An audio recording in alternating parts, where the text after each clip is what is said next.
Hey, what's up everybody? Crapgamer here with Crapgamer Reviews, back with another video. Thanks for taking time to check it out. I really appreciate it. Make sure you guys subscribe and give this video a liking if you haven't already, because I would appreciate that too. And you know, at the end of the day, hey, thanks. I really appreciate all the support that you guys have given me and helped my channel grow and things like that. Make sure you guys check out all the podcasts and all that good stuff. On to today's topic. You know, pride is a weird thing, and cockiness is a weird thing. And I think that when it comes to video games and things like that, I think that these companies often let those things get in the way of delivering truly what fans want and what they need. And I'll give a good example of this, right? The PlayStation 1 and 2, pretty innovative for the time and things like that. Sony really kind of dominated the market. Then they get a little bit full of themselves and they come out with the PS3, which was just very difficult to program for. It was really closed off. You know, it was powerful, but it wasn't really something that developers wanted to work on. Sony wanted to charge people $600 for it. They were very cocky. They said things like,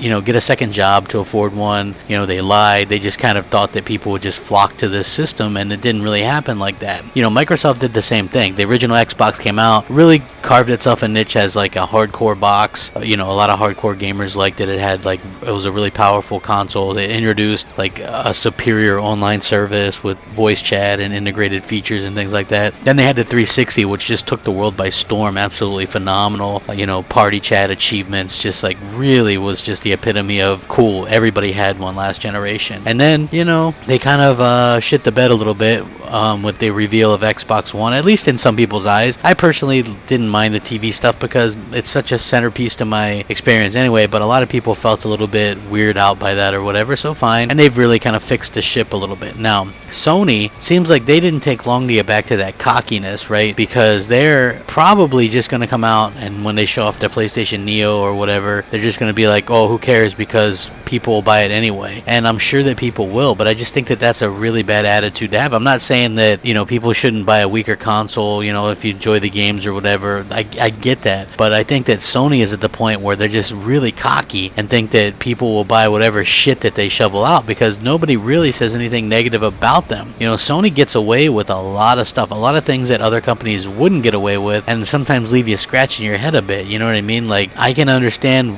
why they do what they do. Like, look, they've turned down the opportunity for crossplay between Xbox Live and PlayStation Network. This would get them a lot of positive talk in the press and amongst gamers if they just allowed a couple of these games to do that. But the fact that they don't, you know, is a little bit troubling. It just goes into saying some of that cockiness that we're seeing. They come out and admit, hey, you know, we don't have a lot of AAA exclusives or anything, but, you know, maybe in 3 years we will. You know, I just think that Sony really has kind of lost touch with what got them to the dance, and it's a bit unfortunate because I think that they've had some good intentions along the way, but then once they jump out to these leads, they just sort of lose that eye of the tiger and just kind of, like I said, just basically shit the bed, in my opinion. So I think that it's just, you know, unfortunate situation, and I do believe that they feel like they're good enough to put out a subpar machine, and just to think that everybody's going to buy it just because it says PlayStation. And to be honest with you, I'm not 100% sure. I don't think that they won't do that because people are stupid, their fan base is kind of stupid, and Sony just treats their fan base like shit anyway. So let me know what you guys think. Do you think Sony's cocky enough to release a underpowered console and just think that people are going to flock to it based on the brand name? Sound off, comment, rate, subscribe, rack that shit up. Crapgamer out.